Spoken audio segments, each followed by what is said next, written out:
Hi, my name is Ashiana Neal, and today I'm going to give an informational speech on the city of Pittsburgh. Being born and raised in Pittsburgh, one of my biggest pet peeves is when someone who hasn't visited the city says we are only known for the Pittsburgh Steelers. Most people don't know much about Pittsburgh except that we're a home of 6 Super Bowl rings. I can describe some of the key aspects that make up the city. I have also learned some fun facts along the way that I'm willing to share.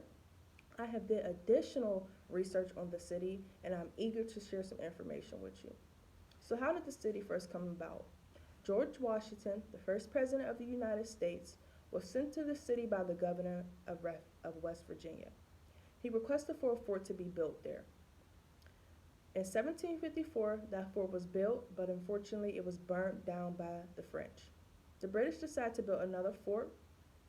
We know this fort as Fort Pitt, and first community settlers set foot in the city of Pittsburgh in 1764. Pittsburgh is also known for its 3 rivers, the Monongahela, the Ohio, and the Allegheny. Before the last ice age, the Monongahela and Ohio rivers traveled north, dumping into Lake Erie. Glaciers blocked the southern shore of Lake Erie, jamming it with ice. The streams and the rivers flowing into it backed up. Land that was once buried under the weight of tons of ice thawed and rose 350 feet. The ridge of the higher land formed just south of Lake Erie, causing the streams and the rivers south of it to flow toward Pittsburgh. All 3 rivers connect to an intersection that is located in Pittsburgh's downtown area called the Point. So we have 3 rivers, and in the middle is a point with a beautiful waterfall that attracts a lot of people around summertime. Pittsburgh, or the Bridge City, or the Still City, that's just a few of our nicknames, has over 400 bridges itself. The first bridge was wooden and it was built in the 1700s. The bridge that crossed the river was the Monongahela Bridge, built in 1818. That was the first bridge in Pittsburgh to cross over a river. It is now known as the Smithfield Street Bridge. Through the 1900s, population grew and Pittsburgh waged a huge bridge and road campaign with the development of the interstate highway system that produced local steel.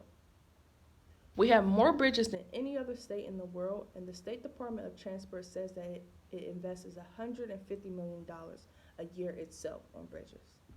The 3 sister bridges, the 6th, the 7th, and 9th Street bridges, were a part of a huge bridge building campaign in 1924.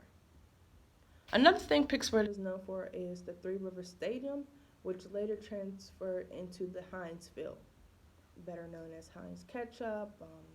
I know that sounds kind of familiar. We actually have a Heinz Ketchup factory in our city too. The 3 River Stadium was home of the Steelers and Pirates through 1970s to early 2000s. When discussions came about building a new stadium just for baseball, the Rivers were rebuilt just for football and named Heinz Field. The first event held at Heinz Field was a concert hosted by a band on August 18, 2001. They were also the same group to perform. They were also the last group to perform at the 3 River Stadium. In 2007, writer Bill Evans named Heinz Field the second best stadium in the NFL. Another thing that Pittsburgh is known for is its incline. Designed by Samuel, the incline was completed in 1877, and it is 800 feet long, 400 feet in height, and the incline is at a 30-degree angle. The incline has a classic view of the city. It shows the Allegheny and Monongahela rivers. It shows views of the stadiums, our fountains, Point Park. Incline's upper station houses a museum of Pittsburgh history, including photos and storehouse information on inclines from around the world. Another thing Pittsburgh is known for is our amusement park. The park was first opened as a trolley park on May 30th, 1989.